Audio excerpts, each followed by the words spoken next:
Ассалаумағалейкум, құрметті бауырлар. Қайырлы күн, қайырлы түн, кім қай уақытта қарап отыр. Құрметті бауырлар, елімізде көліктерді заңдастыру акциясы 2023 жылдың 23 қаңтарынан басталған болатын. Бірағында осы көліктерді заңдастыру туралы елімізде 2022-нің 30 тамызы күні Қазақстан Республикасының президенті Қасым-Жомарт Кемелұлы Тоқаев халыққа жолдау барысында айтқан болатын. Ол жолдау барысында біраз әңгімелер, мәселелер айтылды. Заңдастыру басталды. 2023 жылдың ортасына да келді. Енді осы көлік заңдастыру акциясының соңына келер тұста неше түрлі әңгімелер басталып жатыр. Осы заңдастырудың аясында жүріп, халықтың мұң-мұқтажын жеткізіп, проблемаларын айтып, неше түрлі қандай мәселелер бар екенін айтып жоғары қызға жеткізіп жүрген осы автокөліктің иелерінің арасында белсенді топ құрылған болатын. Солардың тарапына да біраз осы таңда әңгіме айтылып жатыр. Енді осы әңгімелердің бәрін сейілту үшін, бұл мәселе мақсат қаяқтан пайда болғанын білу үшін сіздердің назарларыңызға легализация, заңдастыру акциясы қалай басталғанын, ең бірінші қандай сөздер болғанын, президент қандай тапсырма берген туралы бәрін толықтай көрсеткіміз келеді. Олай болса, 2022 жыл 30 тамыз Қазақстан Республикасының президентінің жолдауы барысында көліктерді заңдастыру айтқан туралы видеосын көріп жүрсек бірінші. Необходимо принять решительные меры для перекрытия всех нелегальных каналов ввоза машин впредь. При этом надо урегулировать ситуацию с такими автомобилями, ввезенными до 1 сентября текущего года. Для их легализации предлагаю применить в разовом порядке единый сбор за утилизацию и первичную регистрацию в размере, не превышающем 200-250 тысяч тенге. Эта мера должна коснуться автомобилей, не находящихся в розыске. Көргендей, бұл 30 тамыз 2022 жыл Қазақстан Республикасының президенті Қасым-Жомарт Кемелұлы Тоқаевтың халыққа істеген жолдауының барысында шетелдік көліктерді заңдастыру туралы айтқаны болатын. Соның ішінде өздеріңіз көргендей, өздеріңіз естігендей, қазақшалап айтатын болсақ, батыл шешімдер қабылдап, елімізге бұндай заңсыз автокөліктерді кіру жолын тоқтату керек деп айтқан болатын. Ол бір деп алыңыз. Екіншіден, осындай автокөліктерді заңдастыру барысында 200-250 мың теңгені алғашқы тіркеу жарнасы және утиль алымының орнына пайдалану керек деп айтқан болатын. Үшінші мәселе, бұндай автокөліктер қылмыстық іздеуде болмау керек, заңдастыруға жататын автокөліктер қылмыстық іздеуде болмау керек, кедендік тазартудан өткен болу керек, бесіншісі, 1 қыркүйекке дейін кірген болу керек деп айтқан болатын. Енді қазіргі біздің Қазақстан Республикасында осы заңдастыру акциясы барысында 1 қыркүйектен кейін кірген автокөліктер деген мәселе пайда болуының басты себебі осы жерде көрсетілген. Өйткені 1 қыркүйектен кейін бұндай автокөліктердің, заңсыз автокөліктердің елімізге кіруге рұқсат бермеу тетігін үкіметке берілген тапсырма болғыз, үкіметтің тарапынан өзіне орындалған жоқ. Бірағында халыққа берілген тапсырмасы мына 200-250 мың алыну керек дегеннің ішінен жақсы 200 мың деді, оны орындап жатыр. Кедендік тазартудан өткен болу керек деді, оны орындады, халықтан алынатын заттың бәрін істеді. Және де қылмыстық іздеуде болмау керек деді, оны да орындап тұр. Бірағында үкіметтің өзіне берілген тапсырма орындалған жоқ. Демек, ол қандай тапсырма? Бірінші, батыл шешімдер қабылдап, ары-қарта бұндай автокөліктердің кіру жолын тоқтату керек деген орындалмады. Осының орындалмаудың себебінен қазір елімізде 1 қыркүйектен кейін келген автокөліктер деген мәселе пайда болып тұр да, құрметті бауырлар. Құрметті билік өкілдері, сіздерге де айтайық, естеріңізге салып, сіздер де соңғы кезде склерозбен страдать етіп жүрсіздер ау деймін, естеріңізге қайтадан сала кетейік, видеоны сол үшін қойып отыр. Енді сіздер осы президенттің бірінші шегелеп айтқан тапсырмасы орындаған жоқсыздар. Осының салдарынан елімізге автокөліктер кірді 1 қыркүйектен кейін, біздің саналы азаматтарымызға сатылды, добросовестный покупательдер дейміз орысша, соның бәріне сатылды. Қазіргі таңда сол автокөліктерді алданып қалған адамдардың саны өте көп. Және екінші мәселе, 1 қыркүйекке дейін кірген туралы дәлелделмей жүрген азаматтардың екінші мәселесі. Біздің елімізде шекарадан автокөліктердің өтуі, тауардың өтуінің бәрін қадағалап, VIN номерлерін, былайша айтқанда штрих-кодтарын, бүкіл қандай да бір құжаттарының бәрін тіркеп жазып отыру процесі Қазақстан Республикасының шекара қызметтерімен және экспортный контроль дейміз, экспорттық қадағалау мекемелерінде 2021-дің сәуір айынан ғана басталған болатын да. Ал енді 2021-дің сәуір айына дейін келген автокөліктерді қалай дәлелдейміз, құрметті бауырлар? Құрметті билік өкілдері, айтыңыздар, қалай дәлелдейміз оны? 2021-дің сәуір айынан ғана басталған, мысалға автокөлік 2019-дың наурыз айында келді, ол автокөлік қалай дәлелденеді? Осы алгоритмдерге байланысты, ойластырылған алгоритмдерге байланысты осындай автокөліктер дәлелденбей отыр. Содан кейін біздің Қазақстанда 1 қыркүйектен кейін кірген автокөліктер деген мәселе пайда болды. сіздердің шекара қызметінің жұмыс жасамауының кесірінен, президенттің тапсырмасын орындамаған билік үкіметтің кесірінен осындай 1-қыркүйектен кейін деген автокөліктердің мәселесі пайда болды. Осы мәселені халыққа итеріп салуды қойыңыздар. Бұл сіздердің де кінәларыңыз. Екі кінәні екі жақтан бірге көтеруіміз керекпіз. Бір компромиске келу керек, орындалу керек. Және осы жолдау барысында өздеріңіз көргендей, Қасым-Жомарт Кемелұлы Тоқаев 5 шектеу қойған болады. Оны біреу үкіметке, қалған 4-еу халыққа деп айтатын болсақ, былайша айтқанда. 6-шы бұяқта шектеу болған жоқ. Ол қандай шектеу десеңіздер, заңдастыруға жүк көліктері немесе үлкен автобустар жатпайды деп айтқан жоқ. Бірағында заңдастыру барысында жүк көліктері мен автобустар каким-то образом, қандай да бір жолдармен заңдастыруға жатпай қалды. Үлкен сұрақ, неге жатпай қалды? Кім ондай тапсырмай берді сіздерге? Құрметті билік өкілдері. Ол да үлкен мәселе. Енді қазір тағы да бір видео қоямыз. Сол видеоны қараңыз. Ол видео Инстаграмда ЗТБ парақшасынан алынды. Көп рахмет сіздерге. Біранда ол ашық доступта, ол үшін бізге бандаға жібермейді деген ойдамыз. Ол жақта Сұлтанбаев Қайсар мырза брифинг барысында бір журналист қызға заңдастыру туралы бір жауап берген видеосы бар. Соны қойайық, видеосын көріңіздер, ары қарата видеосын талқылайтын боламыз. Сонымен кеттік, видеосын көреміз. После 1 сентября 2022 года сколько времени прошло? Почти год, да? Ну, год дали возможность. Ну, оформи машину. В чем проблема-то? Ну, сколько можно продлевать? Ну, вы сами тоже поймите, ну, сколько можно продлевать? Ну, мы сейчас так примерно подрасчитали, до 1 сентября хотя бы дадим время, чтобы все узаконили свои автомашины. Нет, тогда придется по закону принимать в отношении них мер. А что еще делать нам остается? Мы же не можем постоянно позволять нарушать закон и эксплуатировать автомашины. У нас все действия должны быть в правовом поле.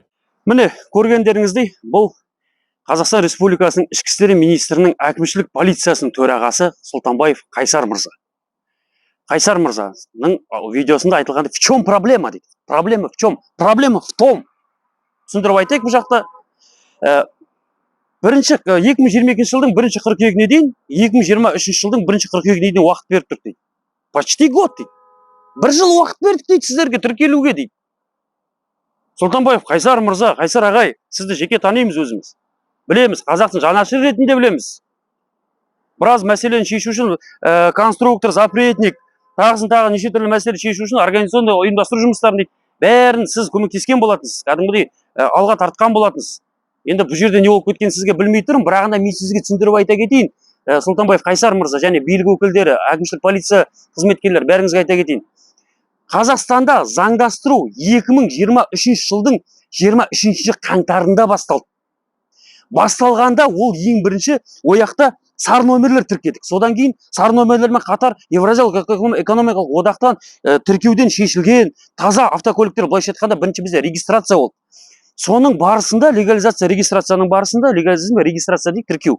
Соның барысында ғана бізде елімізде шетелден қосалқы бөлшек болып кірген, халықтың арасында айтқандай тырнақшаның ішінде конструктор деп аталатын автокөліктердің бар екенін білдіңіздер. Оған қаулы 2023 жылдың 24 мамырынан бастап күшіне енген болатын. Сол күннен бастап істеп қойып бастаған болатынбыз.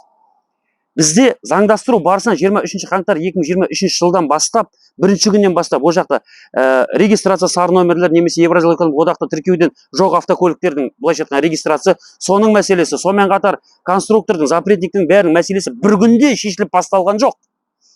Және тағы да айта кетейін, бізде легализация 2022 жылдың 1 қыркүйегінде басталған жоқ, 2023 жылдың 1 қаңтарында басталды. Запретниктердің шаруасы, тырнақшаның ішінде запретниктер дейміз, Евразиялық экономикалық одақ елдерінде тіркеуден немесе бір қандай да проблемасы бар, шектеуде тұрған автокөліктер. Олардың мәселесі 10 шілдеде ғана басталған болатын. Қойып бастаған болатынбыз 10 шілдеде. Оның басында да бір нәрселер дайын болмады, программа дайын болмады. Жүрдік әлі күнге дейін, былайша айтқанда одобрениесін, құптауын ала алмай жатқан азаматтардың саны өте көп. Сол үшін сондай мәселелер болған үшін қайтадан есіңізге түсіре кетсеңіз, Қайсар мырза, осындай проблемалар болып, халықтың үлгере алмай жатқан жайы бар. Бізде бір жыл уақыт болған жоқ.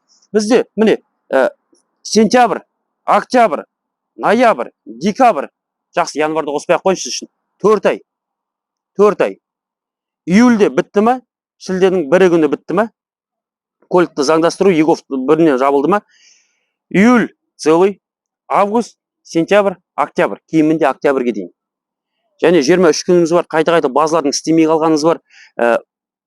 қаңтардан бастап мамырда басталғаны бар. Мамырдан ары қарата запретниктердің шілдеде басталған, соның бәрін алып қарайтын болсақ, кемінде жоқ дегенде 2024 жылдың 23 қаңтарына дейін жалғасу керек заңдастыру. Бір жыл уақытымыз болған жоқ. В чем проблема? Проблема в том, что бізде 2023-тің 23 қаңтарында басталғанына легализацияны. Және ол кезде бүкіл мәселелердің шешілмегеніне, осы күнге дейін әлі шешімі табылмай келген мәселелер бар. Оның ішінде двойниктердің мәселесі бар. Оның ішінде жаңағы көліктердің құжаттары поддельный болып шыққан, жалған болып. Бірағында ешқандай қылмыстық іздеуі жоқ, кузов нөмірлері ұрылмаған, былайша айтқан перебитік емес, сондай автокөліктердің мәселесі бар. Тағысын тағы ұсақ-түйек, мына қол мен аяқтың саусақтары сыймайтындай мәселелер бар. Соның шешілмеуіне байланысты, алгоритмдердің шикі болуына байланысты әлі үлгере алмай жатыр халық. Қайсар мырза, сізге не болды? Легализация басталған кезде сіз әкімшілік полицияның төрағасының қызметін атқарушы болып бастаған едіңіз. А бүгін қазір әкімшілік полицияның төрағасы болып тағайындалдыңыз. Содан кейін сізде бір қиыншылық пайда болды ау деймін. Ұмытып қалдыңыз ба көп затты? Не болды Қайсар ағай? Сіз Қайсар ағай, сіз ондай емес едіңіз ғой. Не болды сізге? Осындай сұрақтардың барының кесірінен әлі күнге дейін уақыт жетпей жатыр халыққа. Әне қазір автотсондарға немесе реулерге барыңыз, қырғын сонар кезек, қырғын адам мәселе шешілмей жүрген, құжаттарды тапсырып қояды, бір ай, 2 ай бойы құптау, былайша айтқанда одобрениесі келмей жатқан азаматтар бар. Вот соның кесірінен, қызметкерлердің жетіспеуінің кесірінен болып жатқан жағдайлар бар. Әлі бұл жақта мәселе көп әлі. Ұсақ-түйек болса да шешілмеген мәселелер көп. Жақсы шешіле жатыр. Бірақ сіз бұл сөзіңіз, Қайсар мырза, кешірім өтінемін. При всем моем уважении, бұл сөзіңіз артық. Енді осы Қайсар мырзаның брифинг барысында 24 KZ деген канал бар, телеканал, телеарна, соған берген сұхбатының барысында видео айтқан болатын. 1 қыркүйектен кейін кірген автокөліктердің проблемасын көтеріп жүрген бір топ азаматтар бар. Олар популистер деген болатынсыз да. Сонда біз ба популист? Біз осы халықтың мүддесін әкеліп, сізге айтып, жеткізіп беріп, осындай мәселені шешуге атсалысқан біздер ма популист? Біздер 1 қыркүйектен кейін кірген автокөліктердің мәселесін көтеріп жүрген, жаңа дәлелдеп бердім видеоның бас жағында. Біздер ма популист? Олардың саны 100 мың деп өтірік ақпарат таратып жүр дейді. Оның саны 20 мың дейді. Құрметті Қайсар мырза, Сұлтанбаев Қайсар мырза, аппарат президент әкімшілігінің ішіне Макешев Данияр, мен Құлбасов Еркебұлан, және де қаржы министрлігінен комитет госдоход дейді, кірістер комитетінің 3 өкілі, ат жөндерін айтпай ақ қояйын, сіздің әкімшілік полициядан 1 өкіл келді, аппарат президенттен Шыңғыс деген мырза болды. Сол 7 адам отырған кезде сіздің қызметкеріңіздің өздері келіп, сіздердің ауыздарыңыздан шыққан болатын. 100 мың автокөлік бар. Ол бізде сөз айтады, закольцованы деді. 100 мың автокөлік бар деді. Ол сіздерден шыққан мағлұмат болатын. Біз бе сонда бүгін өтірік айтып жүрген?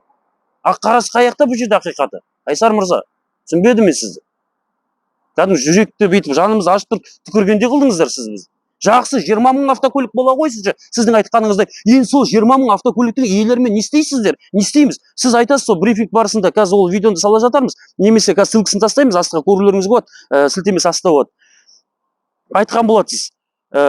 Олар, біз правовой елде тұрамыз, құқықты елде тұрамыз, олар перебежчиксін, жаңағы алғашқы тіркеу жағымыз, өтелім бәрін төлеп өтсін деп. Құрметті Қайсар мырза, өзіңіз білесіз, елімізге 1 қыркүйектен кейін қосалқы бөлшек болып кірген, былайша айтқанда конструктор автокөліктер бар. Олар қалай өтеді таможня очисткіден? Немесе металломға тапсырып жіберсін дейсіз бір жерге. Менің астымда ВАЗ-21-14 автокөлік 800 мың теңге тұрады. 800 мың мен үшін ақша. Ол сіздің бір айлығыңыз шығар, мүмкін айлығыңыз жартысы шығар. Ол мен үшін ақша. Қазақстанның көп азаматтары үшін ақша. 5-6 миллионға, 10 миллионға алған машиналар ешкім металломға тапсырмайды. Не істейсіз ол халықпен, айтыңызшы. 20 мың критичный массамен не істейсіздер адамдармен? Атып тастайсыздар ма? Или қамап тастайсыздар ма? Металломға ешкім тапсырмайды. Сонымен нәпақасын тауып отқан азаматтар бар. Енді құрметті бауырлар, ары қарата тағы да видеоларды қойып талқылайтын болайық, несінің барысында. Кеттік, келесі видеоны көреміз, қазір видеоны қараңыздар.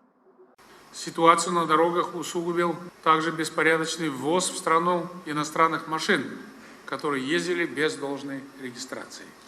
Их водители грубо, а зачастую безнаказанно нарушали правила дорожного движения. Чтобы вернуть их в правовое поле, по моему поручению проводится легализация этих автомобилей. Сейчас я заслужил краткий доклад на эту тему, работа проводится, сделано немало, но в принципе эту работу надо продолжать, но и самое главное, не повторять ошибки. Причина массового ввоза в страну таких машин кроется в непродуманных решениях уполномоченных государственных органов. Сейчас мы вынуждены исправлять ранее допущенные ошибки, в том числе ошибки, допущенные Министерством внутренних дел. Более того, образовались криминальные схемы ввоза иностранных машин и постановки их на учет с участием сотрудников полиции. Такие данные не поступают. Подобным беззаконием, бросающим тень на всю правоохранительную систему, не должно быть места в справедливом и правовом государстве. Я надеюсь, вы понимаете, о чем я говорю. Поэтому правоохранительным органам в тесном партнерстве с профильными специалистами и гражданскими активистами нужно предметно заниматься этим вопросом. Бауырлар, көріп шыққан видеоларыңыз бұл Қасым-Жомарт Кемелұлы Тоқаевтың 30 маусым күні Ішкі істер министрінің қабырғасында сөйлеген сөздері. Оның ішінде енді басты назарға аударып кететін болсақ, оның ішінде айтылып тұр: елімізге заңсыз автокөліктерді кіргізіп, және оларды тіркеуге қоюмен айналысып отырған қылмыстық топтар бар дейді. Оның ішінде полиция қызметкерлері бар дейді. Бұндай полиция қызметкерлері Ішкі істер министрлігінде құқықтық мекемеде жұмыс жасауға мүмкіншілігі жоқ, болмайды дейді. Ондайларды жоқ қылу керек дейді. Енді осы мәселеге байланысты осындай пара алумен шетелден көліктер заңсыз кіргізіп, олар заңсыз тіркеумен айналысып отырған топтар бар екен. Осыған мен Қазақстан Республикасының бас прокуратурасын және де сыбайлас жемқорлыққа қарсы қызмет агенттігі, антикор дейміз халықтың ішінде, сол қызметті, және де СЭР дейміз, служба экономических расследований дейді, экономикалық тергеу қызметін және ұлттық қауіпсіздік комитетін. Осы мекемелердің бәрін, құзырлы қадағалаушы мекемелердің бәрін осыған көңілдеріңізді аударып, сол қызметкерлерді ұстап, заңсыз тіркеген көліктерді, заңсыз көліктер тіркеумен айналысқан қылмыстық топты ұстап, полиция қызметкерлерін, тағысын басқа бүкіл осыған замешанный, осы қылмыстық топтың бүкіл мүшелерін ұстап, қылмыстық жаза берулеріңізді талап етеміз. Мен бұл жерде бір түсінбейтін жағдайым бар да, осындай бір жағдай болып қалса, заңсыздыққа орын алатын болса, тек қана халыққа ғана жүреді да заң. А бұндай қызметкерлер заң жүрмей ме? Олар тексермейсіздер ме, тергемейсіздер ме? Құрметті ДЭР, департамент экономических расследований, былайша айтқанда СЭР, служба экономических расследований, сіздер тексермейсіздер ме? Тек сонда скотный двордағы жазылғандағыдай перед законом все равны, некоторые равнее болып тұрған жоқпыз ба? Біз халықтың тарапынан мына көлікті сен 1 қыркүйектен кейін кіргіздің, мына көлікті бүйттің сөйттің, неге аласың, сенікі заңсыз деп, бізге бір титтей бір нәрсе болса, тек заңсыздықтың мойнымызға ілуге дайынсыздар да? Ал бұл қызметкерлерге қалай? Бас прокуратура, ұлттық қауіпсіздік комитеті, служба экономических расследований, сыбайлас жемқорлыққа қарсы іс-қимыл, антикор агенттіктері. Бәріңізді сізден талап ететіміз, осымен Қасым-Жомарт Кемелұлы Тоқаевтың президенттің айтып тұрған тапсырмасын орындауларыңызды талап етеміз. Тексеріс жүргізіңіздер. Біздің құқығымыз бірдей ме? Біз ба нарушать еткен бір нәрсе бұзған? Олар да бұзды ма? Істеңіздер, талап етеміз. Және де тағы да айтып тұрған мәселесі бар. Бұл жерде Қасым-Жомарт Кемелұлы сөзбе-сөз айтатын болсақ, я прослушал отчет по легализации дейді, көңіл қуантатындай заттар бар дейді, дальше продолжайте работу дейді, жұмысты ары қарата жалғастырыңыздар дейді. Құрметті билік өкілдері, бұл сөз соқырға таяқ ұстатқандай, қараңғы жерде фонарик жаққандай, жұмысты ары қарата жалғастырыңыздар дейді. Заңдық алаңға, былайша айтқанда правовой поляға бүкіл мәселелерді кіргізу үшін, автокөліктердің бәрін заңдық алаңға қайтару үшін жұмысты жалғастырыңыздар дейді. 1 қыркүйектен кейін кірген автокөліктердің мәселесі бар ма? Қандай мәселелер бар? Қандай автокөліктер, қандай санаттағы автокөліктер заңдық алаңға кірмей қалды? Кім заңдастыруға жатпай қалды? Жүк көліктері, автобустар, 1 қыркүйектен кейін кірген автокөліктер, тағысында двойниктер, анау-мынау ұсақ-түйек мәселелер, үлкен мәселелер бәрін қамтып, соны қандай мәселелер бар екенін мағлұмат алуға және соның жолын шешуге белсенділермен бірге жұмыс жасаңыздар деді соңында профильдік мекемелер және белсенділермен. Белсенділерді популизмде кінәлаңдар деген жоқ. Белсенділерді қамаңдар деген жоқ. Белсенділердің үйін барып, үй үшін қорқытыңдар деген жоқ. Белсенділерге тиісіңдер, белсенділерді жоқ қылыңдар деген жоқ сіздерге. Жұмыс жасаңдар деді. Жұмыс. Бұл жаңа Қазақстан деген осы. Правовой государство, әділетті Қазақстан, жаңа Қазақстан деген осы жаңа Қазақстанды біз болып құруымыз керекпіз. Сіздер, құрметті билік өкілдері, үкіметтіктер, сіздер оккупант емессіздер. Сіз халықтың қызметкерісіздер. Халық біздің уәжімізді орындап бізге жұмыс жасау керексіздер. Министр деген сөз көне латын тілінен аударғанда жалшы деген мағынаны береді. Президент деген халықтың мүддесін орындаушы деген мағына береді. Сіздер қызметкерсіздер, мемлекеттік қызметкерлер мемлекеттік басшылар емес. Бұл демократиялық ел. Конституцияның 1-ші бабында жазылғандай, демос, Қазақстан Республикасы өзін зайырлы және демократиялық елбіз деп таниды. Оның ең басты құндылықтары адамның өмірі және адамның бостандығы дейді. Демократия деген сөз көне грек тілінен алған демос кратос, халық билігі. Билік халықтың үстіндегі билік емес, халық билігі, халық после 1 сентября мешал адамдар, легализация өтіп жатқан азаматтар, грузовой айдап жүрген азаматтар. Енді осының бәрін түйіндей келіп, 90 сөздің тобықтай түйіндей келіп, енді осы видеоның барысында қандай талаптар пайда болды бізде? Қандай талаптар бар? Заңдық алаңда бәрі. Қасым-Жомарт Кемелұлы Тоқаевтың президенттің орында қойған тапсырмаларын заң аясында орындау жөнінде біз нақты заңды талаптарымыз бар. Қасым-Жомарт Кемелұлы Тоқаевтың сөздеріне сүйеніп тұрып, егер де біздің бір талабымыз заңсыз болса бұл жерде, демек Қасым-Жомарт Кемелұлы Тоқаевтың сөзі де заңсыз болған. Енді екінші рет сіздер жаңа МВД-ның қабырғасында айтылған тапсырмалар, жоғарыда айтып шыққан 3 нені тапсырманы. Соны енді после 1 сентябряны саботировать еттіңіздер, мына 3-інде саботировать, 4-інде саботировать етіп жатсыздар. Бұл саботаж, слово президента деген. Бұл үлкен қылмыс. Қылмысқа сіздер кінәлап тұрған жоқпын, орындау керек. Енді талаптарымыз былай. Қазақстан Республикасының аумағында 1 қыркүйектен кейін кірген автокөліктердің бәрін тіркеуге қою. Заңдастыру, легализировать ету, легализация кіргізу. Бұл мәселені айту. Және шекараны заңсыз автокөліктер кіргізу жолын жабу. Президенттің талабына біз де қосыламыз. Жабу. Және осы көліктерді кіргізіп, ары қарата заңсыз тіркеген адамдарды жаза беру. Жүк көліктер мен автобустар тіркеу. Және де осы легализация салдары неден пайда болды? Осы жаңа 30 маусым күнгі Қасым-Жомарт Кемелұлы Тоқаевтың жолдауын толықтай тыңдасаңыздар, ішінде айтылады. Бұрынғы қателіктерімізді қайталамауымыз керек біз, осы именно легализация туралы айтқан кезде. Бұрынғы қателіктер қандай болды? Біздің елде алғашқы тіркеу жарнасы, утиль алымы бәрі қымбат. 50%-ға сүрдік дейді. Қайсар мырзаның жаңағы 24 кезетке берген сұхбатында 50%-ға түсті, 1.600.000-ден 800.000-ға түсті. 800.000 мен үшін ақша, мана 14.000 бағасы мен. 800.000 мен үшін ақша, 800.000 халықтың 90% үшін ақша. Ауыз толтырып айтпай қойыңыздар, сүрдіңіздер ме? Кәдімгі Евразиялық экономикалық одақ елдерінде утиль алымының бағасы қандай? Ресейде қандай? Ресейде для личного пользования дейді, өзіне пайдалану үшін әкелсе азамат, немесе ішкі нарыққа 5120 рубль. Қазақстан теңгесін шақырсақ 31-32 теңге. Жақсы, утиль алымының бағасы 50.000 болу керек. Алғашқы тіркеу жарнасының бағасы 20.000 теңге болу керек. Және де кедендік тазартуды таможня очистка дейміз. Соның 85% Ресейге ауады. Мысалы, миллион теңге таможня очистка төлейтін болсақ, соның 850.000 теңгесі Ресейге кетеді. 69.700 бірнеше теңгесі де Қазақстанға қалады. Демек 7%. Сол 7%-ға дейін түсіру. Миллион теңге таможня очистка болса, соның 70.000 ғана төлейміз. Ол қандай автокөліктің қандай пайыз екен, қаржы министрлігі бар, тағы басқа мекемелер орындап береді. Санап береді. Талабымыз 3 қазақтың басына біткен індеті қазір бүкіл экономиканы тоқтап тұрған бұл автокөлікке де қатысты емес. Үй салудың, үйдің шаршы метрінің қымбат болуы, утиль алымдарының қымбат болуының кесірінен елімізде ішкі өнімдердің өзіміздің былайша айтқанда отечественный производитель дейді ғой, отандық өнім өндірушілердің заттарының қымбат болып тұрған себебі олар шетелде станок әкеледі, станоктардың бәрін, оборудованиялардың бәрін, құрылғыларын әкелген кезде оған таможня очистка кедендік тазарту төленеді, оның 85% Ресейге төлейді.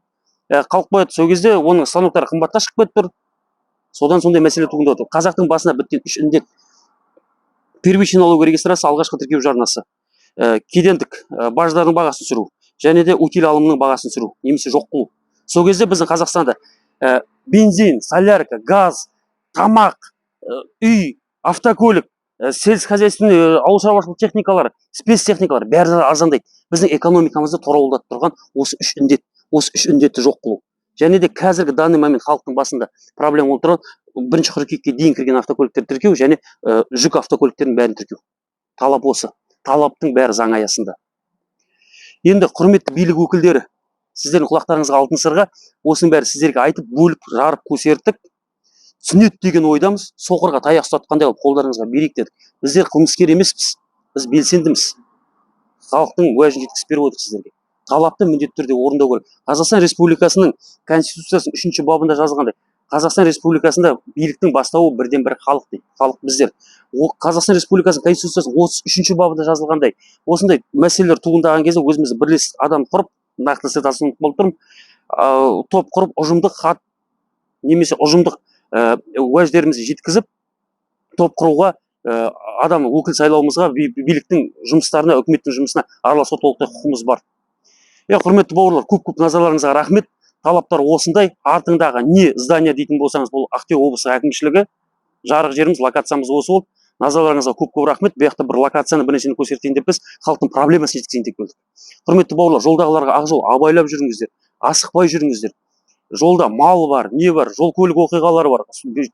Жылдамдықты асырмаңыздар. Үйлеріңізде күтіп отырған әке шешелеріңіз, келіншектеріңіз, қыз келіншектеріңіз, балаларыңыз бар екенін ұмытпаңыздар. Жолда абай болайық, құрметті бауырлар, барынша. Бәріңізге ақ жол, қара трасса, бәрімізге ақ номер бұйырып, қазақтың осы бір қайысып тұрған бір проблемасын шешуге септігіміз тиеді деген ойдамыз.